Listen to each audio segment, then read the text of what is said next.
James Moore. Behind the camera, my friend Marina.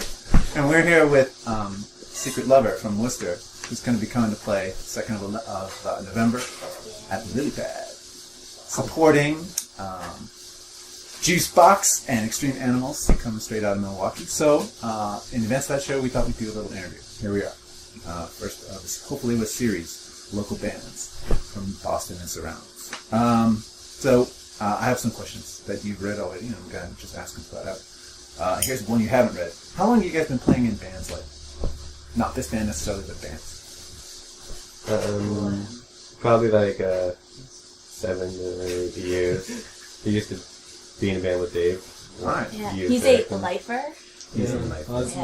I've been doing it for life. And, I don't know, 7 years is counts as being a lifer. I think it's much higher than 7 years. you know, you can't. I can't start at birth, so you know.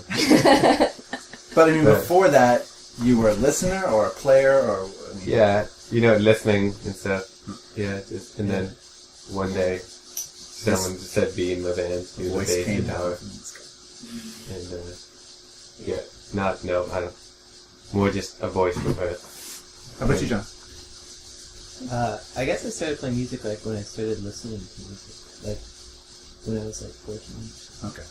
What was your instrument then? Guitar as well? Yeah, and drums. Yeah. Okay, cool. How about you? This is my first real band. I was in bands when I went to school, but they never really played anywhere.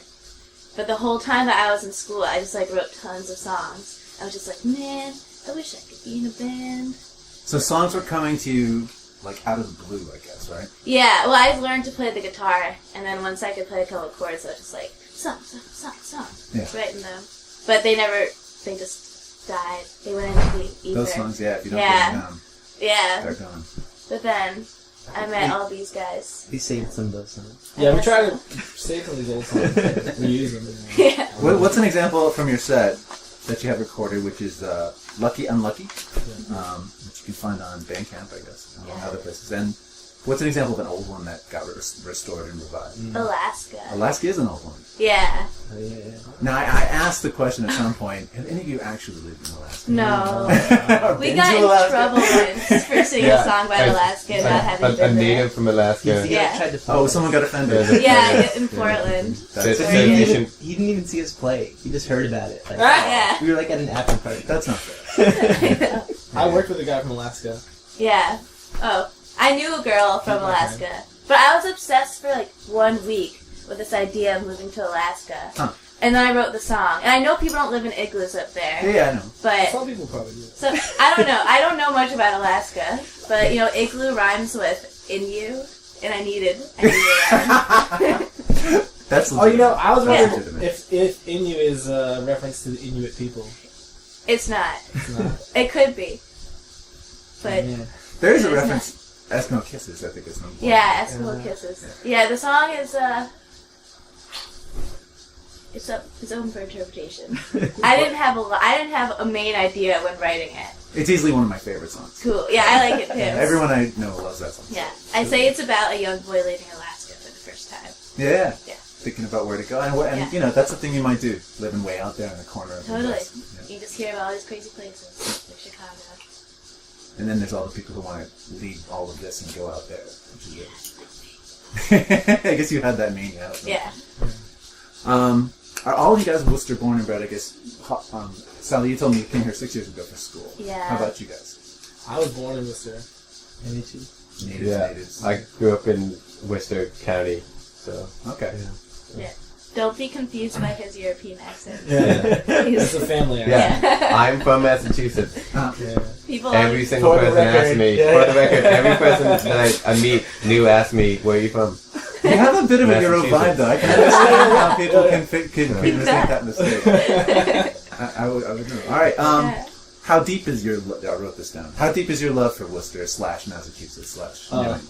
Are you guys it's deep. Yeah, we love it. Yeah, I got this pin somewhere. I love New England. good? Yeah. I'm convinced. I mean, and a lot of your songs are kind of like based here. I know that West Boylston is a place Yeah. It is. here in It exists. Worcester, Yeah. and also St. John's Cemetery. Another song I love. Yeah, those are all Local stuff. local spots, definitely. Worcester is just, it's a really cool place to live. It's a great home base. It's a great home base. Yeah. Yeah, nobody knows that it's cool, and you have to live here for like at least 2 years to even realize that there's anything going on. Are there other, in terms of the music scene here in Worcester, is it really diverse, or is there a sound of Worcester? Yeah, well, Pretty diverse, I think. yeah. There's definitely like if you go to like certain places, you get the vibe that Worcester's really a hardcore, metalcore type of city, but that's like on the surface, I think. Like okay. You know, like there's a lot of hardcore shows going on, and the hardcore people all stick together, you know. So it's clicky? No, I mean, Kind of A little bit? Yeah, definitely. Yeah, I know there's a ukulele underground here somewhere. I read Is there? about that. Oh, Yeah. I never heard of that. They I I don't know. know about that. There's like a ukulele show At the Vernon? at the Burning Man. Yeah, they have it every year. Yeah. I play ukulele, so I was tuned in. Oh, Oh, cool. yeah. I think there's just a lot of people making... There's just a lot of weirdos here. All the music is just... And it's small enough that the Yeah. weirdos can find each other. And Yeah. go to the same basement Yeah, and listen to Yeah, the same- eventually you'll end up at the same spot. Yeah, you have a great Well, there are time. venues. So are the venues supporting the music scene that exists here? In a good. I mean, are you happy with the number of venues, with the way these guys are running it, or is it really basement based? The house shows are where it's at. I think. Okay. The house shows and the Hotel Vernon. Yeah, even Yeah. Yeah. I think so. I I mean, mean, yeah. for I mean, us at least, I'm sure. I couldn't complain about the show quality, you know. Yeah. There's always like good shows and touring bands do come to Worcester, so Yeah. it's like that's kind of the main thing I think is like you can have so many local bands, but when you have really good shows, it's always like a cool band coming through, and that definitely happens. So Worcester is cool. So will some big name band come and then get invited out to play at some tiny place off the circuit, sort of as an unannounced affair? Does that ever happen? Not really unannounced. I mean, I don't know how big you're talking about. You know, like I think maybe Revivers is sort of a big band that's actually played here at our house, and you know, there's sometimes you see like sort of cool bands like Black Plus played Worcester or whatever a few years ago. So you see like cool bands Screaming come through. Females. Yeah, Screaming Females. Yeah. Yeah. It's a spot in the underground music scene of America, of the nation. Was And of course, like- definitely a spot. Yeah. A spot to come. Yeah, it's the same. I am discovering in and around Boston. Definitely a lot of stuff happening in people's basements, which is Yeah. it's kind of cool. Ghost Mice played here. That's cool. Yeah. I spoke a bit about with you before, but I want to get it on camera. Disco music. I'd read that you guys were into disco music and thought, Yeah. yeah, let's make a disco band. And then out of that came this other thing that kind of... Yeah, but now we're getting back into the disco because Oh, yeah? Dave's been incorporating some disco beats into our songs, Ah. sneaking it in there. Yeah. But Yeah, we have to practice a lot more to do this. yeah, Yeah, we just weren't it's good really enough. good. It's really Yes. hard. I'm a Yeah. huge fan of, from Detroit, Electric Six, who also bring the disco beat into this. Oh yeah, Yeah. totally. Well, you can dance to it, you know, Yeah. if you want to dance. The people But that's a lot of want to dance. the whole reason to the whole reason to be a musician. There's a lot of it is to see the response you're getting from the audience, right? Yeah, Yeah. And if you can get them to dance, it's almost like a challenge, right? You know? Yeah. yeah. Yeah. Totally. I dance a lot when we play, Mhm. so it's cool to, you know, if I'm dancing, That the audience encourages is dancing, then people. we're just dancing together, having a blast. Well, you guys have been doing a lot of tours. I was reading on either Twitter or Facebook that you've been doing weekends here, weekends there, running out, Yeah, doing shows. yeah, we play a lot. Yeah, we just did. Where did we go? We went up to Montreal. Yeah. We did a 3-day weekend little trip. Yeah. We're planning out a big tour for January right now. Yeah. Okay. We got a lot of it done. Nationwide, Nationwide. going like this. Do you know who you'll be traveling with when you go? Just us this Just time. us. yeah. Oh, okay. Just me and the guys. So you all Yeah. will rent a van and, Yeah. and light out. Yeah, we got a van. Yeah. Awesome. Yeah, he just bought it. Oh, cool. It's really nice. Sweet. It's blue. All right. So this 60s sound came forward. I'm calling it a 60s sound, but actually there's a lot of different sounds that are coming forward in your music, I think. And that was, I guess, an organic thing that you just sort of realized that. Oh, From, you know. Yeah, Yeah, just kind of happens. it's just soulful music, you know. yeah, and it's very vocal. Yeah. vocal melodic bass, which I think is just comes out more in 60s. Well, that comes out because of you and your voice, which is a contralto, and that's a bit unique. You've got this. And I see you when you're performing. You're reaching for those bass notes. Yeah. Meanwhile, the guys are falsettoing a little bit up on the top. And it's the reverse of what you sometimes. It's contrary motion. You know? Yeah, it's cool. But that's one of the cool things about your act, I think. Yeah, and everyone's singing. My friend Chris, for him, that brings to his mind Blondie. Oh, cool. He gets new wave from you guys. He feels new wave from you guys, and particularly Blondie. I mean, that's awesome. If somebody. I could totally see that, but for me, I was reminded of Jefferson Airplane, kind of. You get that? Yeah. I think that's. I can see that. Definitely, More. Basically, I just think any band that has a female vocalist who's, not screaming but singing. Yeah. We could probably have some links with. Yeah, the singing pop songs, I guess. Okay, veering wildly off the topic. Since it's Halloween, do you guys believe in ghosts? Oh yeah, definitely. Okay, ghost story time. I don't know. Who knows? I'm scared of ghosts, so I think that must mean on some level that I believe in them. I've definitely seen a ghost. Oh yeah, What? I hadn't heard this story. Yeah, before, it's in Westboro, Massachusetts. There's like the Westboro Reservoir, and it used to be like a battleground back in the day, but now it's just a big reservoir. And I was in my friend's car, like the passenger seat, and we're driving. And there's just like a shape on the side of the road, and we drove past, and like my whole entire door just gets really cold and stuff. And it was obviously, and when I saw him, I was just like, "Hey Marty, do you see that?" And he's like, "What, the ghost?" So he knew, like he saw it, like for him it was like normal stuff. Oh yeah, you mean the ghost? I got touched by a ghost one time, I swear. Touched by a ghost, that'd be a good song. Yeah. Where did it touch you? Grab my shoulder or something. I mean, I was in this quarry, alone, walking down this path, and then something grabbed my shoulder, I whipped around, nothing there, so I just ran down this dirt path till I got to the ring, because But it was a cold feeling. it was like a cold grabbing my. I hear that a lot. This temperature thing. Yeah. You know, something that sort of It happens. freaked me out. like the absence of warm life or something. Yeah. Yeah, it was sucking some energy out of me. Didn't you see one here? You said I wish I could see a ghost here. Like I tried to see you ghosts. told me you saw a ghost on the staircase. Wait, oh yeah, I did. Yeah. I did. I definitely saw a ghost. That's kind of an old house you all live in. Yeah, it's Yeah. like 1910 or something like that. It's built. I love these old houses. Yeah, This tall ceilings. Yeah. If there's a ghost here, it's definitely a good ghost. Well, ghosts go right, just like everybody else, to be where they need to be. Who are we to say ghosts can't? I imagine they want to. I mean, if I was a ghost, I'd want to live in a house where there were people around doing stuff. Yeah, It's got to be boring. Otherwise, if you're stuck in one place, come on. Yeah, if they could hear us writing all of our shitty songs. We're not alone in our rooms. prejudiced against ghosts here. Awesome. Yeah. All ghosts welcome. Okay, if you could summon back to the Halloween theme. If you could summon any performer from the dead, now, okay, who would it be? I get one. You get Okay. I think that doing that would disrupt the vibe of the band and also the universe. So I think I would, Yeah, but this for not like gonna go one for Halloween necromancy. day. Just for one Halloween show. Yeah. Be Randy Rhoads.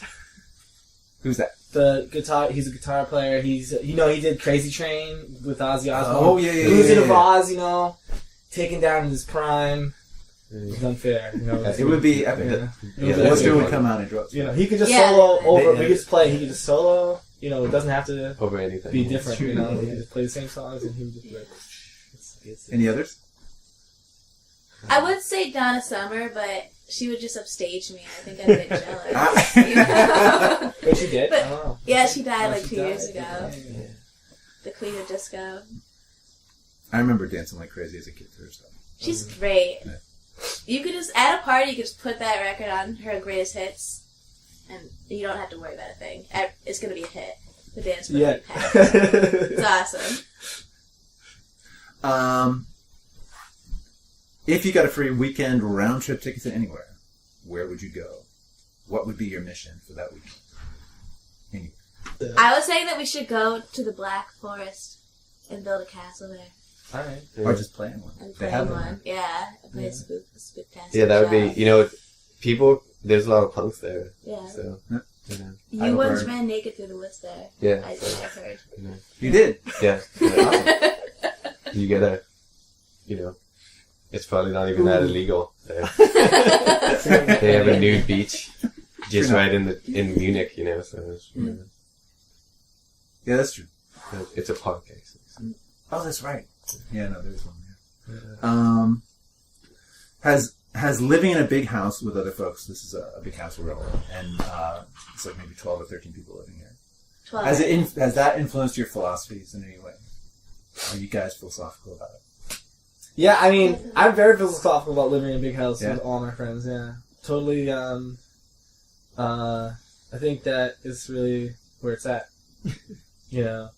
I forget the philosopher who said it, but it's, there's like the 3 keys to happiness or whatever. It's like friends, an examined life, and I forget the third one. Basically, he recommended to live in a big house. Yeah. Sounds like it could be It is Goethe or Epicurus. something like that. No, it's But, older. It's like Epicurus. Epicurus. Yeah, Yeah. it's Epicurus. That's what I'm talking about. I think more people are doing it all the time, and I think it's like the future. Everyone should just live in big houses. Yeah. Yeah. It's It's It pleasant. definitely helps to, make yourself more outgoing or just like, because you live in such a public place, you become less shy about things. Like, if I want to write a song, I know everybody here is going to hear it. Yeah. Like, even though I'm in my room. But, That's cool, you just though. have to get over the, insecurities like that when you live here. This battle's kind of the modern syndrome in a way, because you've got all this internet stuff, and it's drawing people out of the public, social sphere and into their own private sphere. And these communal houses we live in fights against that. Yeah. Yeah. And I'd be so lonely if I lived by myself and I didn't see tons of people. yeah, and I imagine and sometimes I actually don't live here. I live in Upton, Massachusetts. We And- lived here for a while. Yeah, And for a you little. weekend here. But sometimes when you sometimes when I'm just at my house, I just forget about all creative things, and then I get lost in my own world of just being normal or something. And then I come back here and then remember, like, oh yeah, wait, there's all this art and stuff going on, and I have to be a part of it. And it's like I think it's nothing else matters, it kind of replaces, nobody goes to church, so we just have to, hang That's a good out point. in a different spot. Yeah. It's communal building with, stuff everywhere. Stuff to look at. It also helps just being in a band and living together. Oh, yeah, it definitely helps being, because you gotta, really be a unit, Yeah. Almost a family unit. Yeah, we are. We're a weird family within a weird a big weird family. And I noticed on your Bandcamp page, there's some of the tags are graveyard and spooky. Oh, yeah. So there's something spooky going on that you guys are interested in. Oh, yeah. Yeah, definitely. I You just see the things I'm this just guy bad. reads. I'm just bad at thinking of tags. All right. No, but We should update that. definitely, Yeah, there's a little bit of yeah. spookiness going on. Okay. He's always For sure. John's really into. I guess he's probably embarrassed if I say this. Really rare, old texts about Tomes. Grimoires, things like that. or I don't know, just about different ways of living, and Yeah, different and- theories of of what we're doing here, and real I guess we're all kind of- Existential? yeah, Yeah. esoteric kind of stuff. So definitely, you probably, and you tell me about that. I know we definitely we'll talk in the car when we're on tour and just have insane conversations. Philosophical stuff. Yeah, I guess. Yeah, that probably gets into the music. I don't know. Okay. Coming close to the end here. Who would you guys like to give shout outs to? People who helped you guys along in the last couple of years. Well, Everyone that we live with. yeah, definitely the people at this house, and we totally are very grateful to anybody who helps us set up the tours. We have to, when we do that, we just start going out. Anybody who sets a show up for us is, there's a innumerable Volunteer roadies and whatnot. Yeah, volunteer roadies. All people who basically don't get paid and set up shows at their houses and then have to clean up the next day and wash all the dishes. Those are the people I want to thank. Yeah, definitely. Well, they are thanking you. Yeah. Just anyone that's making cool music too, that we can play with. Oh, yeah. Yeah, we could start naming specific people, but they know. Yeah. You know who you are. Last question, just in time. Are there any particular words that if you could use that word to fairly describe a particular song, it would be a reliable indicator that you would love the song? Sincere. So sincerity drives you. Yeah. Yeah, Yeah, I agree with that. definitely. Yeah. Or groovy. Groovy. Sincere groovy. Sincerely groovy. Yeah. Yeah. All right, well, for a sincerely groovy time, everybody, come on out. 2nd of November at Lily Pad in Boston. Yeah.